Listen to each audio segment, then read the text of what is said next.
Hello! Hi అండి. ఎలా ఉన్నారు అందరూ? స్వీట్ తినాలనిపిస్తుందని మా ఆయన అంటే, ఆయన కోసమని సరే పాయాసం చేస్తానని పాయాసం చేశాను. పాలు కూడా ఉండేయండి కొద్దిగా ఎక్కువగా, అందుకని పాయాసం చేశాను. చాలా వరకు సేమియాల్ని నీళ్ళలో బాయిల్ చేస్తారు కదా! నేను పాలతోనే చేస్తానండి ఎప్పుడు చేసినా సేమియాల్ని. పాలు పోపించుకోవడం కదా!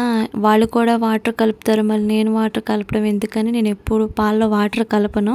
నిజం చెప్పాలంటే పాలు బాగున్నాయండి ఇక్కడ పంజాబ్‌లో పాలైతే. బెల్లం మొన్న వచ్చేటప్పుడు ఇంటికాడ నుంచే తెచ్చుకున్నాను.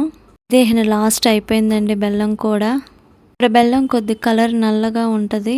అందుకని ఇంటికాడ నుంచి తెచ్చుకుంటాము. కానీ తప్పదు కదండీ! ఫోర్స్ వాళ్ళు ఎప్పుడూ ఎలా అడ్జస్ట్ అయిపోతూ ఉంటారు.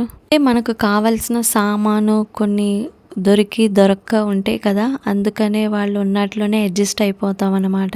కోర్స్ వాళ్ళ దగ్గర డబ్బులుంటాయి కాబట్టి ఏమన్నా తినొచ్చు, వాళ్ళ ఇష్టం అనుకుంటారు. కరెక్ట్ కావచ్చు, కానీ మనకు కావాల్సినయి ఇప్పుడు బెల్లం అనేది ఇక్కడ ఎలా ఉంటుంది కలర్ చెప్పాను కదా! అలా మనకిష్టం లేనిది ఆ సామాను మనం తీసుకోలేం కదండీ! బెటర్ లైఫ్ అనేది ఊళ్ళో ఉన్న వాళ్ళే కావాల్సినవి తింటారు కదా మంచి ఫుడ్. ఓకేనండి. బాయ్.